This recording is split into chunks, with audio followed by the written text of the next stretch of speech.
প্রশ্ন করবো, হ্যাঁ। আপনি অ্যান্সার দেবেন। হ্যাঁ।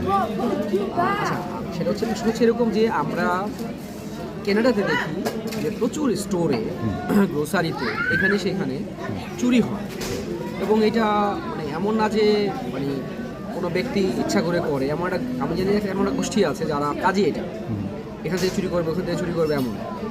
মানে এই মানুষগুলোর ক্ষেত্রে আসলে সরকার বা পুলিশ কী ধরনের পদক্ষেপ নেয় এবং নেয়ার উপায়টা কি তাদের? এটার পদক্ষেপ হচ্ছে আপনি চুরি করলেন, কত টাকা চুরি করলেন। চুরির যে মূল্যমান যদি 5,000 টাকার নিচে হয় তাহলে এক রকমের ব্যাপার, আর তার মান যদি 5,000 টাকার উপরে হয় তাহলে এক ধরনের ব্যাপার।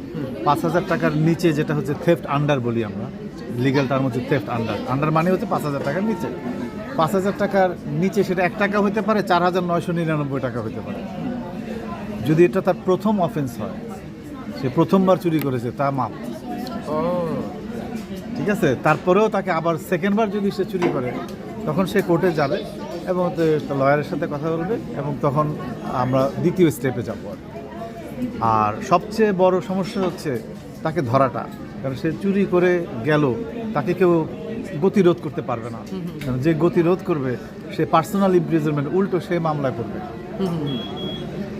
কারণ আপনি একজন স্বাধীন নাগরিক হিসেবে আপনি করতে পারেন, আপনি পার্সোনাল ইমপ্রিজনমেন্ট, আপনি সিকিউরিটি গার্ডও পারবে না, আটকে রাখতে পারবে না তাকে, বা তাকে জোর করে ধরতে পারবে না। তারা সিকিউরিটি গার্ডের কাজ হচ্ছে পুলিশকে কল করো, একমাত্র পুলিশই পারবে তাকে কাউকে আটকে বা অ্যারেস্ট করতে, তাদের আইন বা এগুলোর মাধ্যমে।